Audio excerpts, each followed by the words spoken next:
The first time Eleanor Whitaker opened the storage unit her husband had secretly rented for nearly 20 years, she thought she had made a terrible mistake, because nothing inside looked like it belonged to the quiet man she had loved for 50 years, and within minutes she would discover documents, photographs, and records that proved the man she mourned had been living a life she never even imagined existed.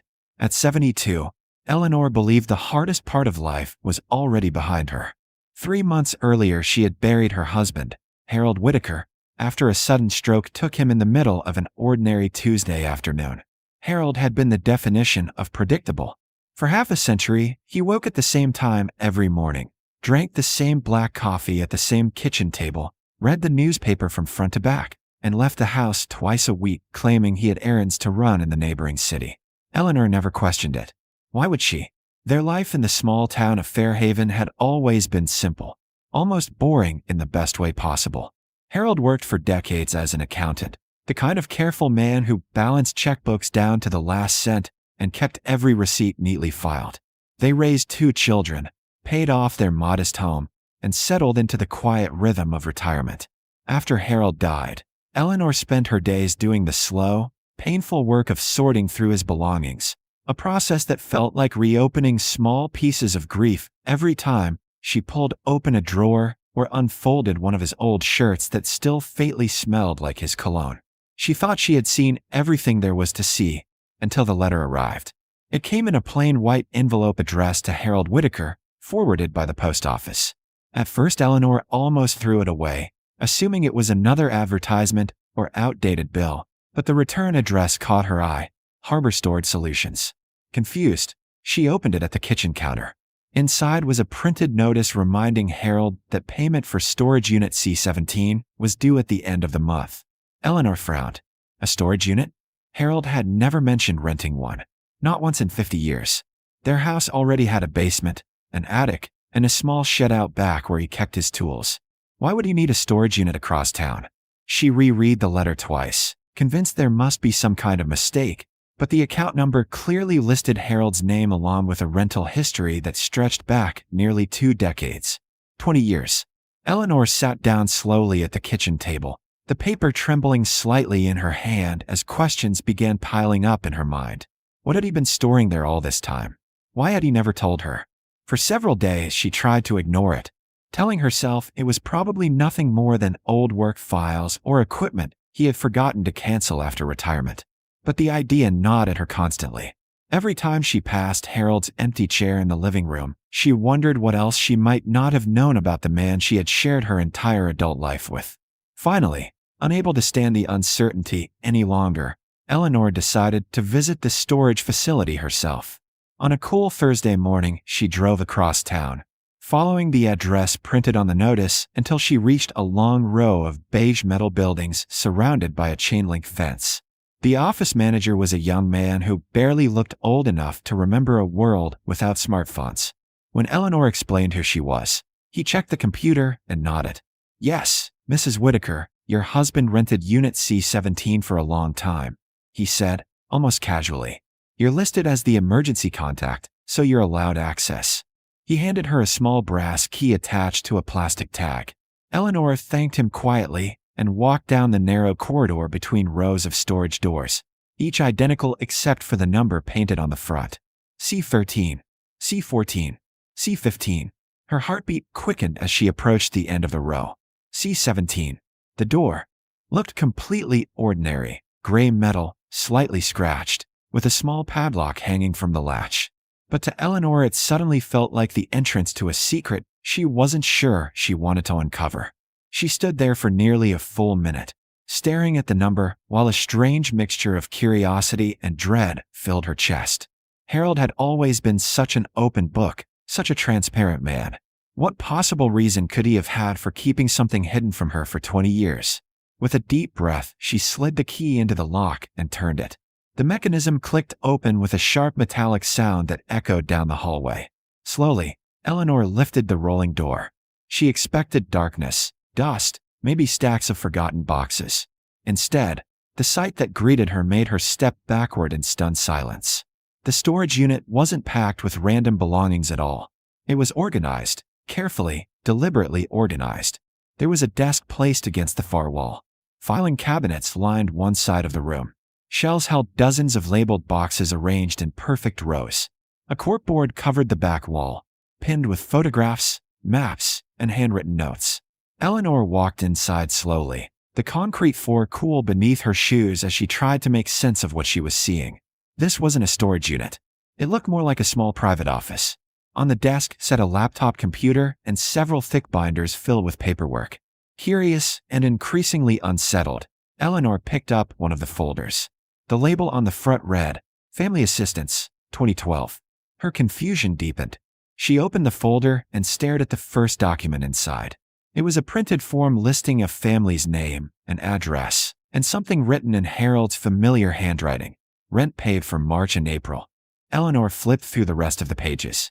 There were receipts for grocery purchases, medical bills, school tuition payments, each one connected to different families she had never heard of. Her pulse quickened as she grabbed another folder, then another. Every binder contained the same kind of records. Dozens of people, dozens of quiet acts of financial help.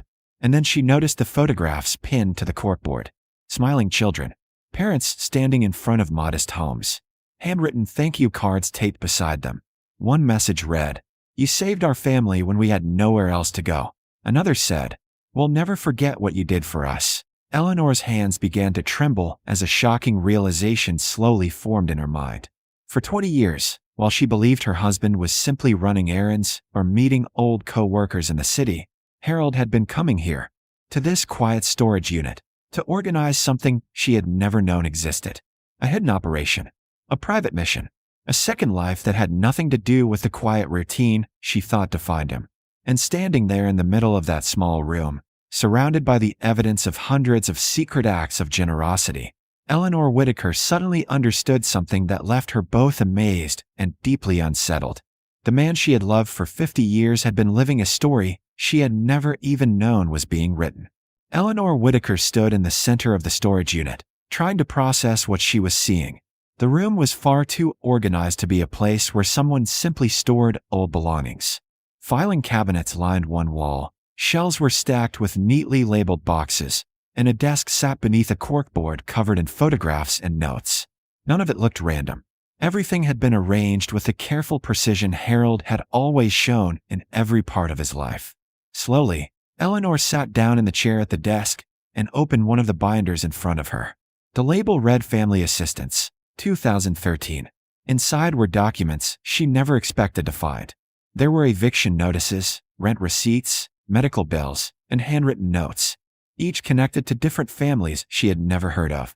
On the first page, Harold had written a short line beside a payment record, rent covered for 3 months. Eleanor flipped to the next section.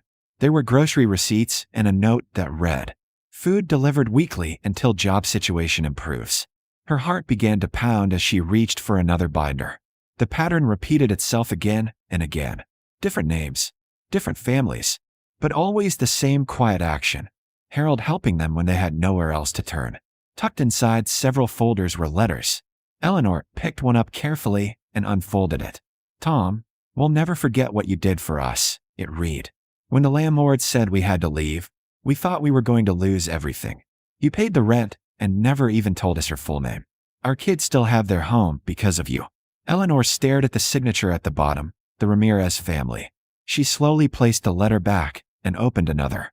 This one thanked Tom for covering hospital bills after a child had been injured in an accident. A third letter spoke about groceries appearing at a family's doorstep during the worst months of winter. One after another, the letters painted a picture Eleanor had never imagined. Her quiet, predictable husband had been secretly helping struggling families for years. Her eyes drifted to the laptop sitting on the desk. Curious and unsettled, she pressed the power button. The screen lit up and displayed a simple desktop with only a few folders. One of them was titled Second Start. Eleanor clicked it open. Inside were spreadsheets listing dozens of names with small notes beside each one. Rent paid, medical assistance, car repair, school tuition. The amounts varied from a few $100s to several thousand. Eleanor leaned back in the chair, stunned. Harold had always been careful with money, but he had never told her he was giving so much of it away. Her attention shifted to a small locked drawer beneath the desk. A key had been taped neatly underneath the tabletop, almost as if Harold expected someone to find it someday. With hesitant fingers, Eleanor unlocked the drawer and pulled it open. Inside was a thick notebook with a worn leather cover. She opened it and immediately recognized Harold's handwriting. It was a journal. The first entry was dated nearly 20 years earlier. Met a man outside the grocery store today who lost his job and home in the same month, Harold had written. Made me realize how quickly life can collapse for someone. If I ever get the chance to help people before they reach that point, I should. Eleanor turned the pages slowly. Entry after entry described people Harold had met over the years. Families on the verge of eviction, parents struggling to pay medical bills, workers laid off with nowhere to go. Each time Harold had made the same quiet decision to help them, often anonymously. One line made Eleanor pause. Kindness works best when nobody is watching. She turned to the final page. The date was only a few weeks before Harold died. The handwriting was shakier, but still steady enough to read. If Eleanor ever finds this place, I hope she understands why I kept it quiet. I never wanted recognition. I just wanted to help where I could. Eleanor's chest tightened as she read the last sentence he had written. If she ever decides to continue this work, she'll do it better than I did. She closed the journal slowly and looked around the small room again.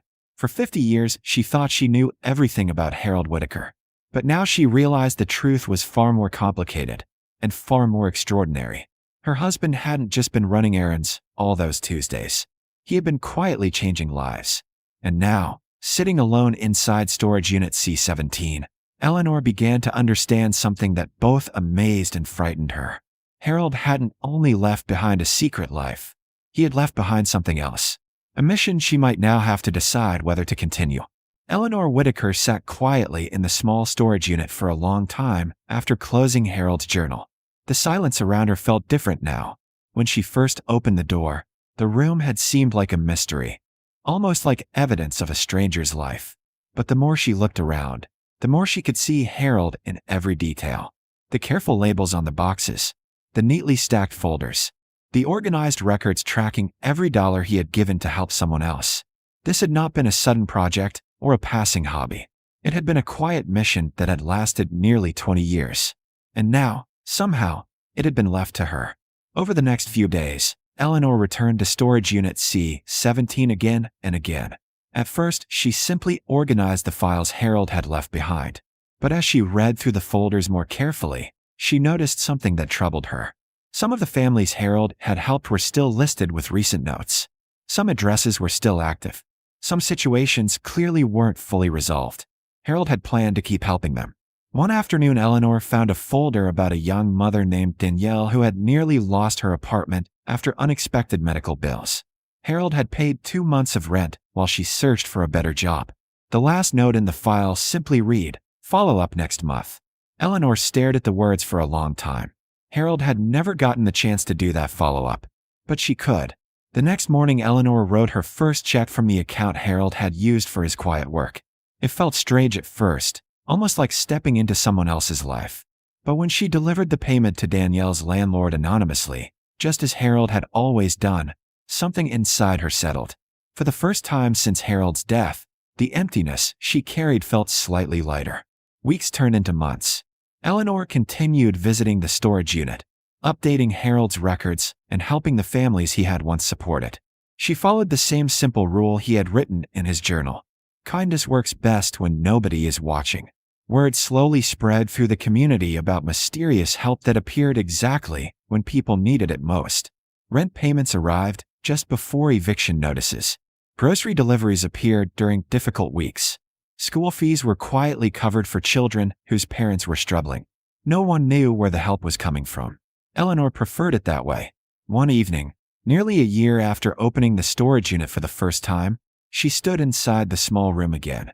It looked much the same as it had that first day, but now there was one new thing on the desk. A fresh notebook. Eleanor opened it and wrote her first entry. "Today I helped a family keep their home." She paused, then added one more line beneath it. Harold would have done the same. As she closed the notebook, Eleanor realized something she never expected at 72 years old. Her husband hadn't just left behind a secret life hidden inside a storage unit. He had left behind a purpose.